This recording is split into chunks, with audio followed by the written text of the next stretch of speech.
এই মুহূর্তে আমার উপর অর্পিত দায়িত্বটা কি সেটা বোঝার চেষ্টা করছি। আমার উপর অর্পিত দায়িত্বটা হচ্ছে আমরা চলে যাওয়ার আগে জুলাইয়ের গল্পটা যতখানি সম্ভব বলে যাওয়া, প্রতিষ্ঠা করা, শুরু করা। এটা একদিনে শেষ হবে না।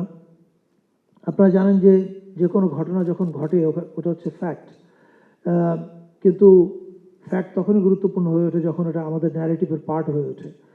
অ্যান্ড এই যে আজকে প্রিয়র উপর যে ডকুমেন্টারি বানাচ্ছে, এটাও কিন্তু সেই একই প্রচেষ্টা যে কি করে আমাদের ঘটে যাওয়া ঘটনাগুলো আমাদের সামগ্রিক কালেকটিভ ন্যারেটিভের পার্ট হয়ে উঠছে, এবং এটাতে সবাই কন্ট্রিবিউট করছে। আমরা প্রত্যেকেই কন্ট্রিবিউট করছি। সরকার তার জায়গা থেকে করছে, হাজার সীমাবদ্ধতার পর। আমি সরকারি প্রতিষ্ঠানে এখন কাজ করি। আমি সারা জীবন ছিলাম বেসরকারি মানুষ। এখানে ঢুকে আমি বুঝতে পেরেছি যে সরকারি প্রতিষ্ঠানে কাজ করা কত ভয়াবহ।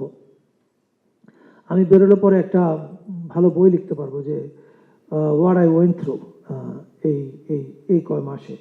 আমাদের এন্টারটেনমেন্ট বা এন্টায়ার ক্রিয়েটিভ ইন্ডাস্ট্রির কথা যদি ভাবি, এই ক্রিয়েটিভ ইন্ডাস্ট্রিতে আসলে কোনো ধরনের বড় কাজ করা যাবে না যতদিন পর্যন্ত আমরা ministerial allocation of business change না করি।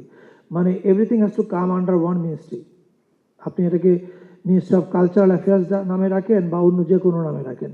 আমি খুবই দুর্বল চিত্তের মানুষ। আমার আম্মা যখন 26 দিন আইসিইউতে ছিলেন, আমি একদিনও ওনাকে দেখতে যাইনি মানে প্রতিদিন হাসপাতালে গিয়ে নিচে দাঁড়িয়ে থাকতাম, উপরে যেতে পারতাম না। আমার বউ উপরে যেত, আমি যেতে পারতাম না, কারণ আমি ভয় পেতাম। আর আমাকে এখন ঘন্টার পর ঘন্টা এডিটিং রুমে কাটাতে হয় এই সব হারানো মানুষদের কথা দেখতে দেখতে। আমি অফকোর্স আমার ট্রমার মানে ওনাদের ট্রমার কাছে আমার ট্রমার কোনো গুরুত্বই নাই, মানে এতই অল্প আমারটা। কিন্তু আমার এই সামান্য ট্রমা দিয়ে আমি বুঝতে পারি যে প্রিয়র মারা বা প্রিয়র মায়ের মতো আরও যারা আছেন তারা কি ট্রমার ভিতর দিয়ে যাচ্ছেন। এবং সবচেয়ে ভয়াবহ হচ্ছে প্রিয়র মেয়ে,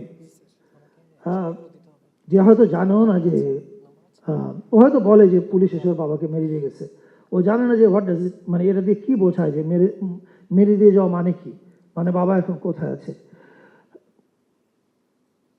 this is so heart breaking. এবং এই ঘটনা অনেক পরিবারের সঙ্গে ঘটেছে।